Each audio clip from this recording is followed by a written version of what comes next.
Так.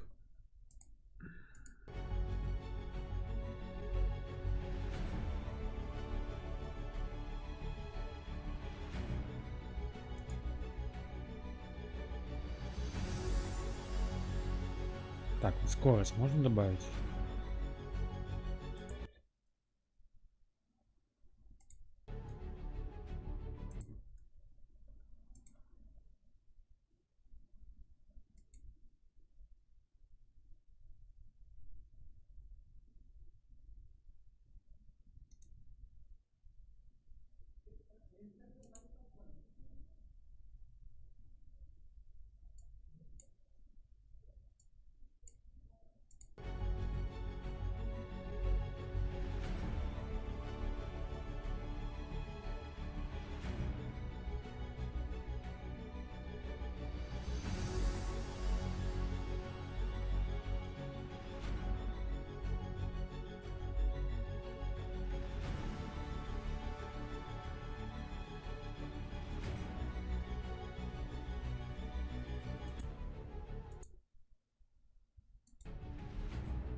Бля, вот можно вот так?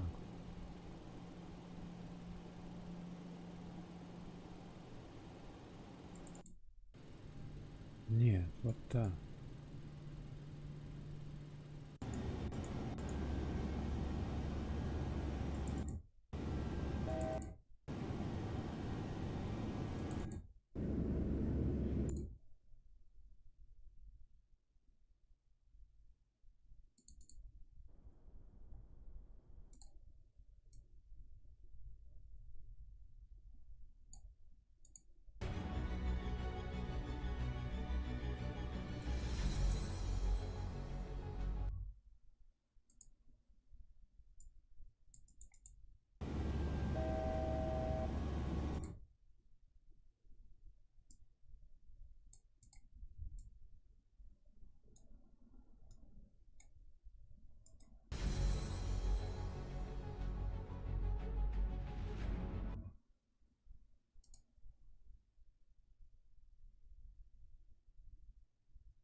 Так, ну, сейчас надо тогда это самое. Разные нарезочки из атома.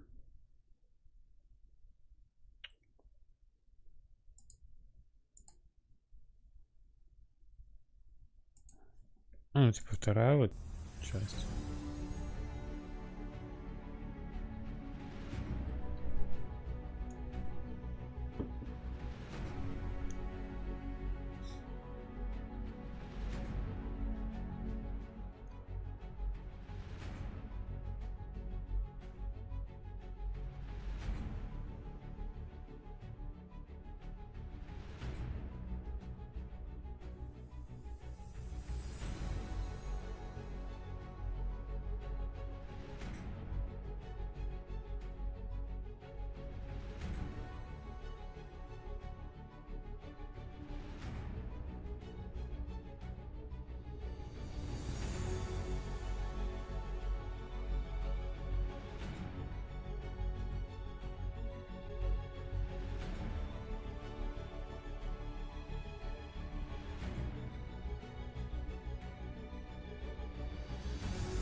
Так.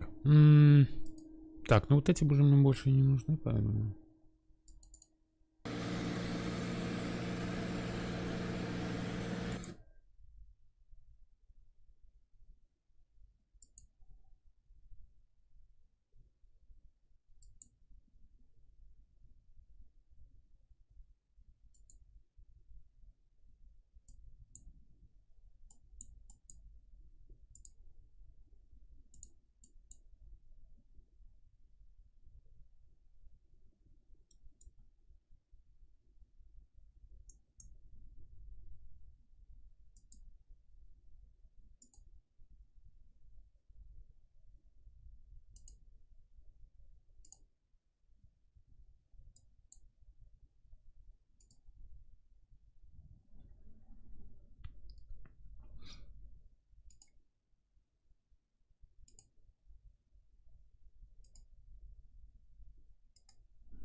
Так, save. Мгм.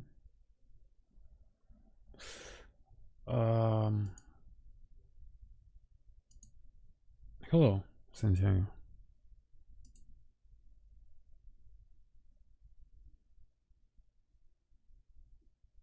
Вообще, блядь, огромная демотивация по поводу всей этой хуйни, продаж в эксплейне и вообще продаж в целом. Что-то изменилось, я не знаю, или в экономике, или, блядь, в целом, сколько, как людям нужны продукты для Сима, я не знаю. Я в целом, блядь, уже вынашиваю давно идею, что нахуй ебал в рот. Сменяю род деятельности. Посмотрим, как этот продукт выйдет. Вот, и если будет такая же хуйня, то нахуй сразу, блядь, с поля. Ну, единственное, что я сделаю, я просто поставлю все свои продукты, блядь, супер дорого, нахуй, и все. И ливну, блядь. Типа, блядь, хочешь покупать пиздатую тему, блядь, на, по полтиннику, блядь, вся хуйня. И все просто, нахуй. До свидания. Такая вот хуйня может быть.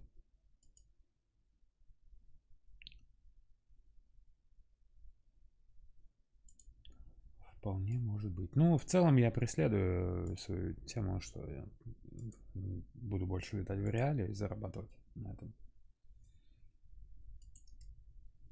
И, собственно, к этому мы идем.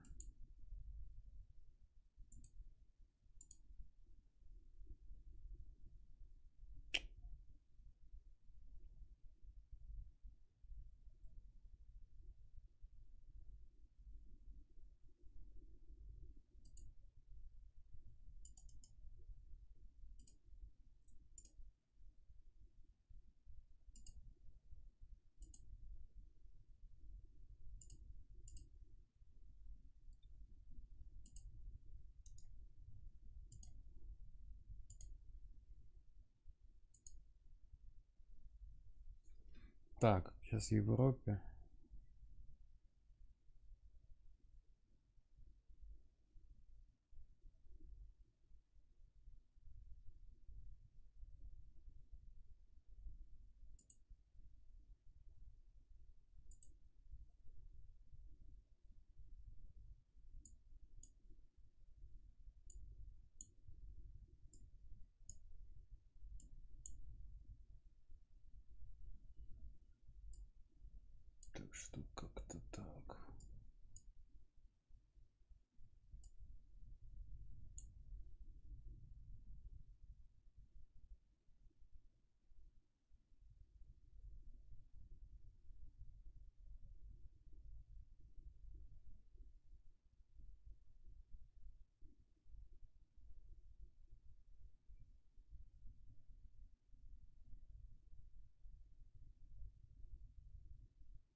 Так.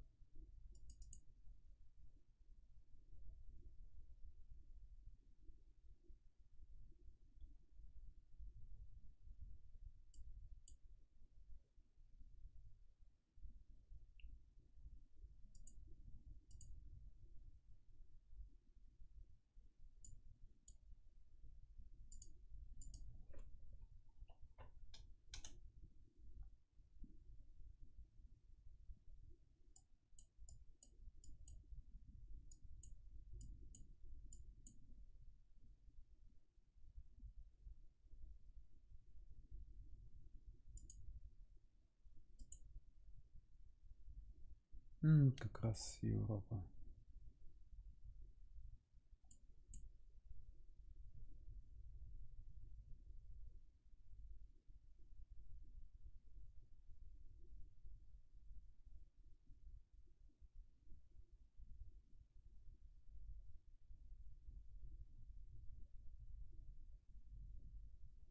На 11 градусов здесь где... Блядь.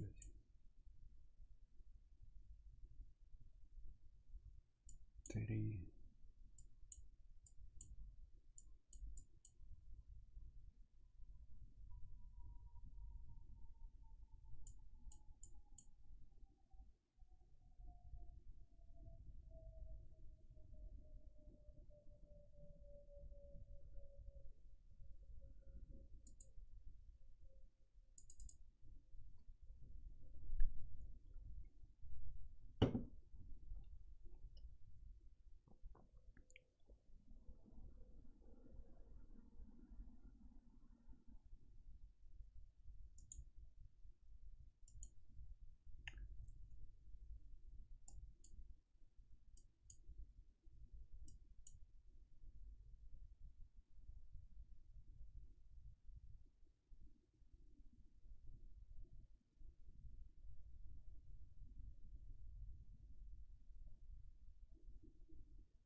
Фару ЛПФР.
Что там? But then fortunately I didn't because it's very hard. You know, it's a two-party system. positions. They die for it. Of course. Now, they don't want to be somewhat dangerous. So you're kind of stuck in a position where you have to pick established people. And then the problem with established people is established. So you're in there, you have 10,000 appointments you have to make. Like, so you're getting advice from people. And at one point in time, did you have a moment in time where you realized, like, these are bad choices? Like, some of these people I shouldn't have had in there. Oh, yeah, I think, so the one question that you'll ask me, that I think you'll ask me, that people seem to ask, and I always come up with the same answer. The one mistake, because I had a lot of success, great economy, great everything. Everything was great. The military, we rebuilt it, biggest tax cuts in history, all this stuff we did. We had a great presidency. 3 Supreme Court justices. Most people get none. You know, you pick them young. This way they're there for 50 years, right? So, you know, even if a president is there for 8 years, oftentimes they never have a chance. I had 3. It was sort of the luck of the draw. But I will say that it always comes back to the same answer. The biggest mistake I made was I picked some people. I picked some great people, you know, but you don't think about that. I picked some people that I shouldn't have picked. I picked a few people that I shouldn't have picked. And neocons? Yeah, neocons, or bad people, or disloyal people, or people that were just people bad, that were into the, you know, people bad that, advice. Yeah, I mean, look, I mean, you're reading about him a little bit today. A guy like Kelly, who was a bully, but a weak person. You know more about bullies than anybody probably around, because you deal in a certain sport where the bullies are exposed very quickly. Yeah. But you know, he's bad. Bolton was an idiot, but he was great for me, because I'd go in with a guy like a John Bolton. You know John Bolton. A friend of mine called me up. I was picking Bolton, and he's a very smart guy. His name is Phil Ruffin. He's a very rich guy from Las Vegas. He's a great card player. He doesn't play cards, but he's a great player. You know, he's just a natural. Got poker sense, right? You know, the good old poker sense. And Phil Ruffin is a very, very wise kind of a guy, and one of the richest people around, and has had great success and understands people. So it was in that I was picking Bolton, or I picked Bolton. He called up. He said, "Don't pick him. Why? He's a bad guy." Now, he wasn't in politics at all. He's in various businesses. He said, "He's a bad guy. He's just, it always works out bad with that guy." And I said, "Oh, man, I wish you told me this 2 weeks ago. I already hired him. You know, he's here." And he was right, but he was good in a certain way. He's a nut job. And every time I had to deal with a country, when they saw this whack job standing behind me, they said, "Oh, man, Trump's going to go to war with us." He was with Bush when they went stupidly into the Middle East. They should have never done it. I used to say it as a civilian. So I always got more publicity than other people. And it wasn't like I was trying. In fact, I don't know exactly why. Maybe you can tell me why. Oh, I can definitely tell you. You said a lot of wild shit. Maybe. Maybe You that's said a lot of wild shit, and then CNN, in all their brilliance, by highlighting your wild shit, made you much more popular. Yeah. And they boosted you in the polls because people were tired of someone talking in this bullshit, pre-prepared politician lingo. And even if they didn't agree with you, they at least knew whoever that guy is, that's him. That's really him. When you see certain people talk, certain people in the public eye, you don't know who they are. You have no idea who they are. It's very difficult to know. You see them in conversations. They have these pre-planned answers. They say everything. It's very rehearsed. You never get to the meat of it. One of the beautiful things about you is that you freeball. Like, you get out and you do these huge events, and you're just talking, and you're making. We've highlighted you on the show many times when you did this Biden impression where he's walking around, he doesn't know what he's doing. It's funny. It's stand-up. It's funny stuff. But it's like you were making fun of Elon one time. Doing an Elon impression. It's great. You have like comedic instincts. Like when you said to Hillary, "You'd be in jail." Like, that's great timing. But it's like that kind of stuff was unheard of as a politician. Like, no one had done that. And I think... You know, it's funny, you need at least the attitude of a comedian when you're doing this business. This is a very dangerous business, first of all. It's a very tough business. It's the most dangerous business. business. Well, for a job? Yes. I mean, other than going to war and being a firefighter or being a cop, it's the most dangerous business. It's the most dangerous. Being president is the most dangerous. Especially you. I mean, Oh, much more you so. haven't even got to the election. There's been 2 assassination attempts. And they've brushed those out of the news like it was nothing. Yeah, they'd rather not talk about them. Imagine if there was assassination attempts on Biden, how hard people would be attacking the right, how they would be trying to get guns taken away from people, they would try to ramp up gun laws, they would try to figure out some way to blame you. If there was attacks on, if Biden got shot in the ear, we would have never heard the end of it. But I think he's in good shape because it's only consequential presidents. If you take a look at what's happened, look, I'm for having countries pay us billions and billions and trillions even dollars. I took in hundreds of billions of dollars from China. Nobody took in 10 cents. Not one other president. I do things that make it, I mean, that don't necessarily make me so popular. I just do what's right. And when you do that, you know, you're more, look at Iran. Iran. We would have never had the attack on Israel at all. Iran was broke. I told China, if you buy, you can't do business in the United States. He's doing business. We're going to go cold turkey with China. Some people think that would have been a good idea anyway. But if you buy any oil, 1 barrel of oil from them, you're not doing business. I said that to many countries. Iran was broke. They had no money for Hezbollah. They had no money for Hamas. They had no money. But I make myself, you know, I mean, I understand what I'm doing. You make yourself a target. And it's a very dangerous business. But if you just look at statistically, so I said a thing, I don't know if it's right, but 1/10% for a race car driver. Yeah, it's a pretty dangerous business, right? Yeah. 1/10% for a bull rider. I tell you, to me, these guys that ride the bulls is worse than UFC. It's worse. Yeah. These guys, you see these big monster bulls, and you see it in slow motion where the foot is like, you know, an inch away from the head. If it hits him, the guy's gone. But they die, you know, they die. So 1/10% die, is that what you're saying? Yeah, 1/10% die. Right. And they certainly get hurt badly. Really, I mean, they can't walk after a certain period of time. But with a president, if you look at The amount of assassination attempts. and attempts too, and attempts. No, it's a very dangerous position. I never thought of that, by the way, when I did it. You know, you don't tend to. Did you just assume because people loved you on The Apprentice, they were going to love you as a president? I figured it would be so easy. You know, it's Well, it very probably interesting. would have been if the media didn't attack you the way they did. If they didn't conflate you with Hitler. I mean, even today, like Kamala was talking about you and Hitler. They're going to take what you said about Robert E. Lee. Oh, Donald Trump He wishes the loves South Robert E. won. Lee. That's Yeah. right. He loves Robert E. They Lee. love to take things out of context and distort things. Well, But they don't even have to take them out. They make them up entirely. Okay, They do make that 'em- too. But you know, it's interesting when you mentioned I was very popular, and all those people loved me. I mean, some of these women, they're so stupid.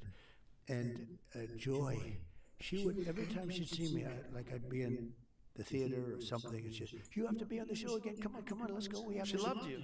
She loved me. That episode where, By the way, people Whoopi- should watch that episode just to see what we're talking about. Like I said, we don't want to get a copyright strike, so we're not going to put it up. But if you watch the episode, it's bananas. It's like an alternative universe, and it's only But Whoopi 9 loved- years ago. Whoopi loved me. You, gives you a hug and a kiss. And how about that other one, the new one on there, the one from my administration? She writes me a letter, you're the greatest president. She leaves. You know, she worked as an assistant press secretary. I hardly knew her. But she leaves and she writes me this gorgeous letter. What's her name? She was, I don't even know, you know, anyway, she was in the administration. She's on now currently. Sits on the far right-hand side, whatever the hell her name is. And she writes a letter, the most beautiful letter. She's quoted in the paper. He's a consequential, he was the greatest president, blah, blah, blah. Then all of a sudden she goes to the View. She started hitting the hell out of me because they won't hire her unless. I've had many people go on CNN and they called and said, I don't know what to do. They want to pay me a lot, but I have to be negative on you. I said, be negative, that's okay. There are guys on like CNN, they won't hire them. Sean Duffy is a congressman, and he retired. He got a good job with CNN, but he was only positive about Trump. So they kept him, but they would never put him on. I mean, I respect what he did. He could have gone, negative. I tell people, go negative. Let my friends make the money. Well, it's so crooked. The press is so crooked. It's crooked, but it's also they're diminishing themselves. They're killing all their credibility, and it's opening up the credibility to new media. It's opening up the credibility to independent media. All these. The worst I've ever seen, though, and I've seen the worst. I mean, I've been a part of it. I've seen the worst. Kamala goes on 60 Minutes, gave an answer that a child wouldn't give. It was so bad. And 60 Minutes took the answer out. They took the whole, and they put another answer in. They edited it deceptively. Which didn't make sense either, but it was better. They took it wasn't editing, it was fraud. This was not editing. You know, editing is where I'll give an answer and they'll take a couple of words and change it around, or they might even take a sentence or two off, which is very bad. But it's sort of bad. You know, I'd give an answer which was a very good answer. I always talk about, you know, I like to give long the weave. You know, I like to. Yeah, you like to weave things in. But when you do the weaves, and you have to be very smart to do weaves. When you do the weave, look at this. Just in this one thing, we're talking about little pieces along here, but it always ends up. No, it comes back home. Yeah. For the right people, for the wrong people, it doesn't come back home, and they end up in the wilderness, right? But they can take my answer, and you know what? They may take a little piece of it out or something, and they use the term, "Yes, we want to save time." Well, it's not, but I've never heard. I think it's the biggest scandal in broadcast history, what happened to CBS. So you have CBS 60 Minutes. It's a news program. It's not an entertainment program. It's under their news. It's the head of their news thing. She gives an answer that shows that she's essentially incompetent. And they took the answer. Could you imagine them doing that? We can show it if you want people to see it. Can we show it? No? Sure. We get in trouble? We'll get copyright strike? Okay. Listen, anyone I'll can find indemnify it, you. but it's drastic. But what was interesting was the other full version was available initially. It was like a preview. Somebody made a big mistake. Somebody put that preview out Some there. kid put the preview exactly. out. And then the bosses did this or that. And then all of a sudden they said, we got a problem. Exactly. And then They got caught by mistake. Well, But don't you think that's a bit, to me, and don't forget, this is election interference and fraud. And it's 60 Minutes, it's their news division, so it's a big deal. They give those licenses out, Joe, for free. They should pay a fortune. They're worth a fortune. They give them out for free because they're using the public airwaves. With cable, you don't have that. Cable's different. But, you know, it's just a different deal. But with the networks, they give those licenses. They're worth billions of dollars. They give them out free, but you have to be honest and all. That was bad. I think that David Muir and that woman that was aside, I never even heard of her, but they kept interrupting me. It was like, I said, how many people am I debating here? I got this one and I got you two. But he went after me 11 different times. You know, it's interesting. I always thought he was a nice guy, but he's just like the rest of them, you know? Well, that's his job, unfortunately, and I'm No, but sure not when they're what they wrong. want. You're right. Well, the problem was they fact-checked you and they didn't fact-check her. And Not one of the at most all. egregious examples of that was when she said that there are no troops right now deployed in war zones. There's a very famous viral video that went online of troops in a war zone saying, well, what the fuck are we then? Because there's thousands of them. Dan Crenshaw, the congressman, posted on his Instagram all of the various examples of troops that are deployed, thousands and thousands of troops that are currently deployed. Stupidly deployed. But the point is, if this is going to be an actual real debate and not a propaganda exercise, if it's going to be a real debate, you have to fact check everybody. Like if someone says maybe she thought there was no, which is also a problem. So it's one of two things. It's either it was not true, it was a lie on purpose, which is terrible, or it was the opposite. It was ignorance, which is also terrible. Well, Joe, when I said crime is soaring, he said, no, crime has gone down. I said, where did you hear that one? Crime has gone down. I mean, I'm debating with this guy, but I've had that. Well, there was amended FBI statistics that came out after that showed that crime had gone up substantially. And by the way, the statistics were a fraud. Because when they put out the statistics, they didn't include some of the worst places. They didn't include some of the worst cities, some of the most deadly places. But when the real numbers came out, I turned out to be right. But I haven't. You turned out to be right, but then there's another problem. Unreported crime is way up. Because people have lost, look, the morale that the police department has in a lot of these cities where they've done this defund the police bullshit, the morale of these poor cops, it's fucking horrible. It's the dumbest idea of all time. But what they've done is they've made these cops feel terrible, they're like good cops. I think cops are just like everybody else. Most of them are great. It's like everybody else. But if you run into one carpenter and he does a shitty job in your house, you say, carpenters fucking suck. But they don't suck. Awesome. Most of them are great. And that's the same thing with cops. But the point is, like, they did all of these things in this very foolish way, Right. and these cops are suffering the consequences of it. And so subsequently, what happens is a lot of crime is unreported. A lot of crime, like you call the cops, they're too busy, they can't even get to you. Oh, your house got broken into? Sorry, it doesn't even make a report. There's a lot of people that they just give up. It's so sad what's happened. And I'll tell you what, I go to police funerals, and we went to one in Long Island. I visited the family in Long Island, a very big deal. It's so dangerous. People don't realize. The car, dark windows, pull over. He's a gentleman. Please pull over. Door opens, guy comes out firing.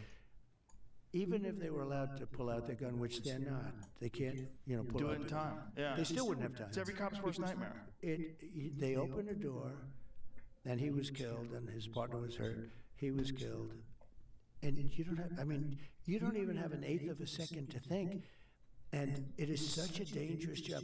That in particular, think of it, you go up to a car, you don't know who's sitting there with a gun, and if they have a gun, you really don't have a chance. You're not allowed to have your gun out, by the way. They have very strict rules. So, number one, but even if you could have your gun out, the door opens and bullets start firing out, and especially where they have the dark windows, where they have the darkened windows. It is such a dangerous profession, and it's very hard to get cops now because they're not given any backup. And you're right. They have like an eighth of a second to make a decision that's going to change their life. If they make the wrong decision, they're going to end up on the front page of every newspaper in the country, and they're going to lose their house and their pension and their job, and their wife is going to be gone, and everything's going to be gone. And here's another thing that people don't talk about. How many of them have PTSD? Probably most of them. Yeah, These guys are seeing people shot all the time. Yep. I've talked to a ton of cops about it, and a lot of cops commit suicide. A lot of cops are deeply depressed.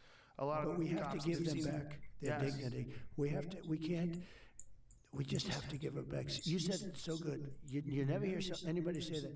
You're never going to have it perfect. You're going to have a bad apple. In everything, in every profession. But every time there's a bad apple, that gets massive publicity, and it taints everybody else. But it's also this very irresponsible thing where people say defund the police, get rid of the police. Even Kamala Harris was a part of that.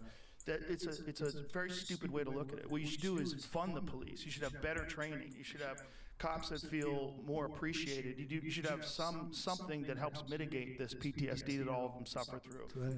She was a big part of defund the police. That was a big thing for her, defund the police, always defund the police.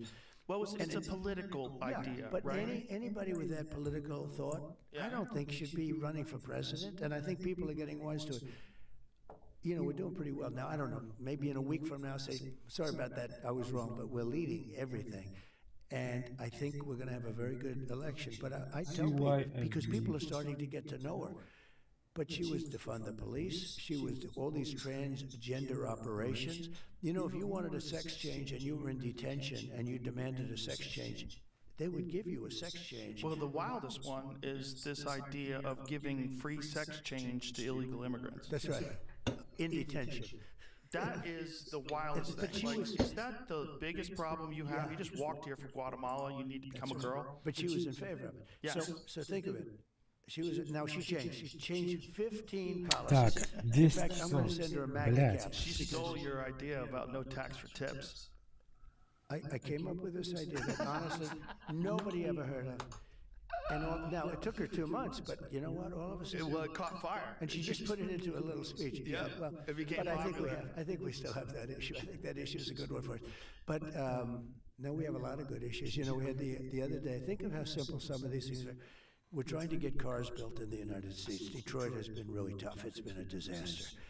They have a huge factory, a huge car auto plant being built by China in Mexico, make cars, sell them in the United States, put everybody out of business. Right, here we go again. I said, if that plant is there when I'm president, I will put 100 or 200% tariffs on every car. They'll be unsaleable in the United States. And they just announced they're not going to build the plant because they think I'm going to win. Think of it. They're not going to build the plant. This was the biggest plant in the world. It would have more than all of Michigan makes. So that's how big. This is what we're getting to. And I said, if that plan goes up, I want them to understand if I win, I'm going to tax those cars at the rate of 100 or 200% apiece so that you won't be able to sell them in the United States. They just announced they're not going to build the plant. Yeah, I read this. I did a big favor for our country by doing that. And I'm not even there yet. To me, the most beautiful word, and I've said this for the last couple of weeks, in the dictionary today, and it is the word tariff. It's more beautiful than love. It's more beautiful, the richest in the... But Elon, important guy, wait a minute, guys in North Carolina said, and I said, how was it? They said, better than the wires. You know, they couldn't put them in. They were all gone. So I used it recently in Utah in the mountains. Did you find it good? Oh, it's phenomenal. It's the size of like an iPad. You just set it down on the ground, you get high-speed internet. It's incredible. We're spending, just to show you, we're spending $1 trillion to get cables all over the country, right? Up to upstate areas where you have like 2 farms and they're spending millions of dollars to have Well, a talk cable. about the Elon can do it for $42 billion nothing. that was wasted on this internet access program. The United States, they didn't get anybody They haven't access hooked to up. internet. They haven't hooked up one person. Not one person. They spent $42 billion. They could have gotten Starlinks to everybody with that kind of money. For almost nothing. Yeah. For a monthly charge. And it would have been incredible. And And he- it's and he high-speed wanted to- internet everywhere you want to go. And he Look. wanted to do that. And he wanted to do it. How about this? They built, Winter the Wonderland. charger stations, right? In the Midwest, they built 8 of them. They cost $9 billion. That's like a gas pump, right? They built 9 gas pumps, except electricity comes out. They spent $9 billion. 3 of them don't work. The whole thing. There's so much waste. I could sit here and tell you about things that there's so much waste, abuse, and fraud. Oh, yeah, I'm sure. I mean, I think everybody's aware of that. Let's now. get back to tariffs. When you're talking about, one of the criticisms of your administration was with tax cuts and with tariffs, you increased the deficit. So what was the strategy behind that? And did you think it was going to increase the deficit by a substantial amount? Okay, we were ready to rock. It was all, I had a bad system. We had horrible tax policy. I made it great with a much lower tax rate. So I took it from almost 40% down to 21%. Now I'm bringing it from 21 down to 15, but only if you make your product in the United States, which is great. People call me, they said, what a great idea. Nobody ever heard of that before. I don't care if they make the product in Japan. Why should I give them? So it's at 21. That, at 21, in the first year, we took in much more revenue than we did at almost 40. Think of that. It inspired. Now we had other things too. We were able to get people to bring back their money. You couldn't bring back your money if you had money in Europe, like Apple. Apple had many billions of dollars outside. They couldn't bring it. There was no way to bring it back in. The bureaucracy, the documents, the whole thing, and also the tax was too high. They wanted like half of it or something. Nobody's going to do that. So they leave their money in Japan and they spend their money there. That was part of what I did. The money came pouring back in. Apple took in hundreds of billions of dollars. They brought it back from overseas. They brought it in. So how does the deficit increase because of that? So what happened is this.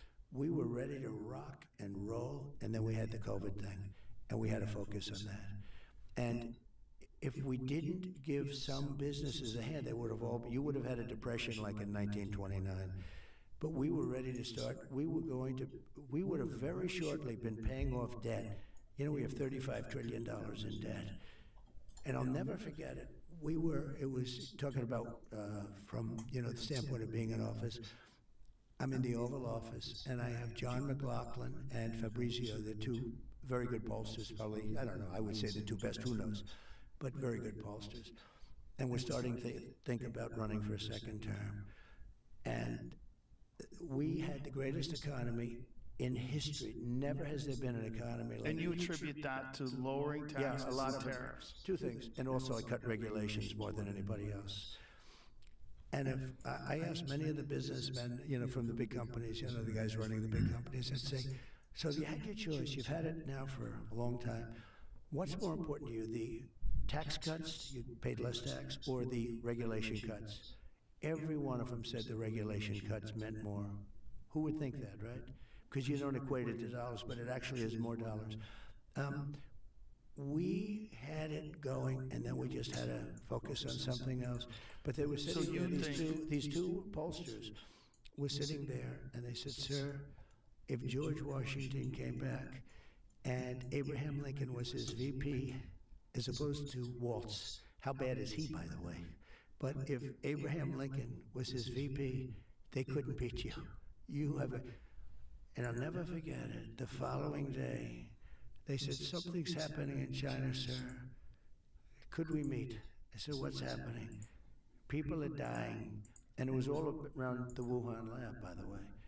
There are pictures with little lines, their body bags, all around the Wuhan lab. And I always said that from the beginning, Joe. Was, they tried to say, first they said it was France, and they blamed everybody. Right. But then they say it was bats from a cave 2,000 miles away. So we got hit with that, and despite that, we had the best economy. And when I gave it over, the stock market was higher than it was pre-COVID. I mean, nobody could even believe it. But we saved it, and we were helping businesses. They were dying. They were So dying. it's your belief that if Кстати, you had продажи a действительно second в ковид term, given the хорошие были. policies in place, the way the economy was booming, that you would have been able to pay off a lot of the debt.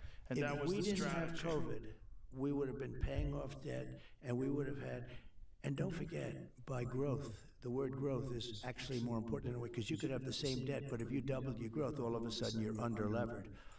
But still, we should pay off debt.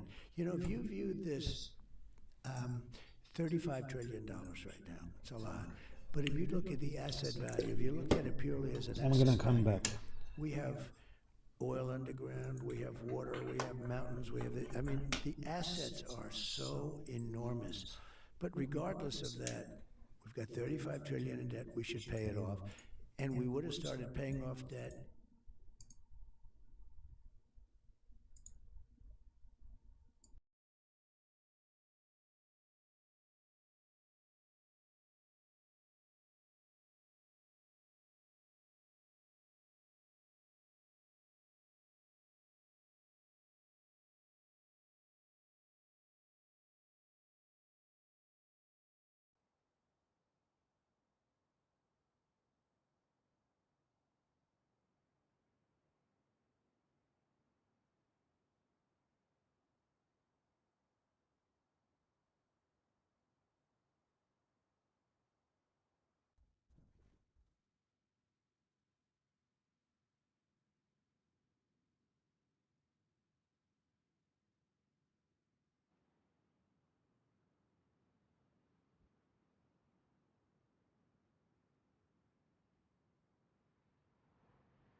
Так, я позже подключусь, сделаю.